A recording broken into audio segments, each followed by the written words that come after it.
Hi guys, it's me, Ambrosia, and I would like to talk to you about heart issues. Did you know 14% of people that have a heart attack will die from it? 14%. And I know that doesn't seem like a lot, but 14% is the equivalent of 634,000 people that will die from a heart attack every year. Did you also know that even though men will have a heart attack at a much higher alarmingly rate than a woman is 3 times more likely to die from having a heart attack than a man? So I began to think about that. Why is it that women have less heart attacks than men, but women die more than men from a heart attack? And I began to do some research, and I read a couple reports that said women die more because of the lack of quality health care for a woman after having a heart attack. And I believe that to be true. But then I read a couple researches from a couple different doctors that said women die more after having a heart attack because a woman is led by her emotions or her heart, whereas a man is not. And because we're led by our heart, when our heart fails us, we just can't take it. And I believe that to be very true. So I began to think about the role of a woman. The role of the woman is to be a helper or an encourager. So you can liken that to the fact that the man is the head, the woman is the neck. The neck controls the head.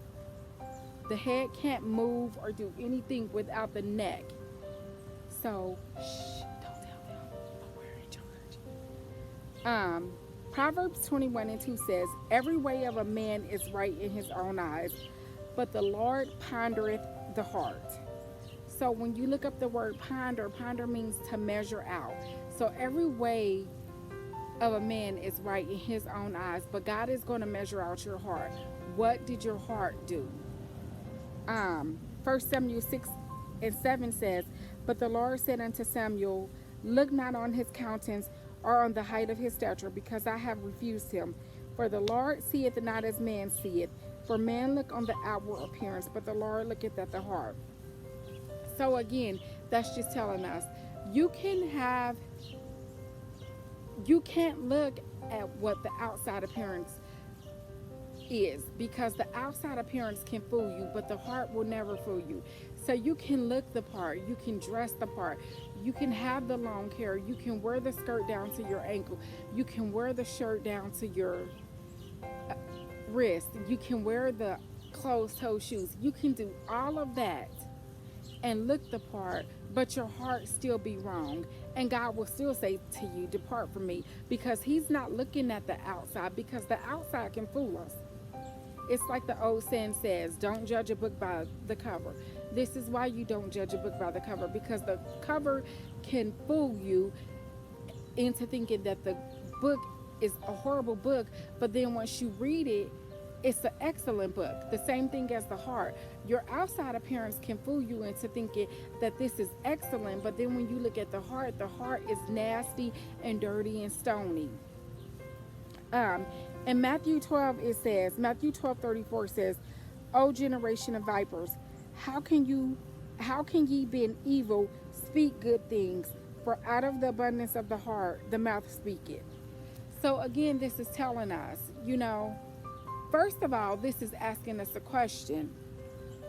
How can you being evil speak good things? So if you're evil, how do you speak good things? And then it goes on to tell us, out of the abundance of your heart, out of the abundance of that inner place, it's going to come out of your mouth. And then in Luke 6 and verse 45, it says, "A good man out of the good treasures of his heart bringeth forth that which is good, and an evil man out of the evil treasures of his heart bringeth forth that which is evil. For of the abundance of the heart his mouth speaketh." Again, telling us, what is in your heart is eventually going to come out. You may be able to hide it for so long, but eventually it'll come out. So today I would really like to challenge you to check your heart. Do a heart check. Is your heart right? Is your heart producing the fruits of the Spirit? because we are women and we are the helpers and we are the encouragers, when it comes to dealing with our children, women have naturally have a closer bond with the children than the men do. And the one thing that we would hate to see happen is that our children go to hell because they have heart issues because they're replicating what mom done. You know, it's our job to lead and guide them into all truth. So if it's our job to lead and guide them into all truth, part of that truth has to be us leading and guiding them into having a good heart. I would like to leave you with Proverbs 4 and 23, which says, keep thy heart with all diligence, for out of it are the issues of life. Just remember that your heart will always tell on you.